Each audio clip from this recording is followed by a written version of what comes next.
चलिए building materials का एक रैपिड फायर रिवीजन करते हैं। इसमें हम 5 मेन एरियाज कवर करेंगे, बिल्कुल फाउंडेशन से लेकर फिनिशिंग तक।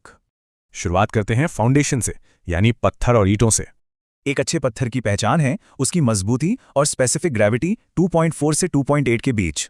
ईंट का स्टैंडर्ड साइज 190 mm होता है, पर नॉमिनल साइज में मोटार भी जुड़ जाता है।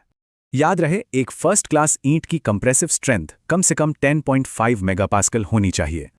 और ये जो ईंटों पर सफ़ेद पाउडर दिखता है उसे एफ्लोरेसेंस कहते हैं। ये एक बड़ा डिफेक्ट है। आगे बढ़ते हैं बाइंडर्स पर, यानी सीमेंट, चूना और मोटार। सीमेंट का सेटिंग टाइम बहुत जरूरी है। इनिशियल सेट 30 मिनट में और फाइनल 10 घंटे के अंदर। सीमेंट की क्वालिटी के लिए ये टेस्ट जरूरी हैं: साउंडनेस टेस्ट और फाइननेस टेस्ट। चूने के 2 मेन टाइप्स हैं, फैट लाइम प्लास्टर में काम आता है और हाइड्रोलिक लाइम पानी के अंदर सेट होता है। गेज्ड मोटार में सीमेंट और चूना दोनों मिलाते हैं ताकि मजबूती और वर्केबिलिटी दोनों मिले। अब देखते हैं स्ट्रक्चर का फ्रेमवर्क, यानी कि टिम्बर और स्टील। अच्छी तरह सीजन की हुई लकड़ी में मॉइस्चर कंटेंट 10 से 15% के बीच होना चाहिए। हार्डवुड जैसे टीक और सॉफ्टवुड जैसे पाइन में मेन फर्क उनके पेड़ और डेंसिटी का होता है। माइल्ड स्टील ज्यादा डक्टाइल होता है, जबकि HYSD बार्स की यील्ड स्ट्रेंथ कहीं ज्यादा होती है। अब बात करते हैं प्रोटेक्टिव लेयर्स की: ग्लास, बिटुमिन और पेंट्स। ग्लास भी कई तरह का होता है। टफेंड ग्लास मजबूती के लिए और लैमिनेटेड ग्लास सेफ्टी के लिए।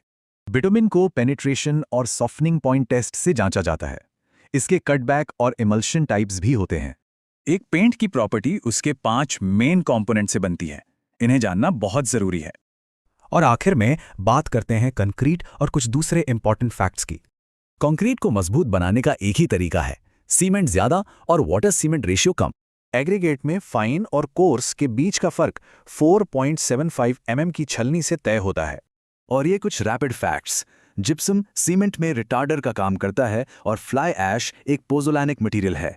तो इस रिवीजन के बाद सोचिए, गीले माहौल में स्ट्रक्चर के टिकाऊपन के लिए सबसे क्रिटिकल प्रॉपर्टी क्या है?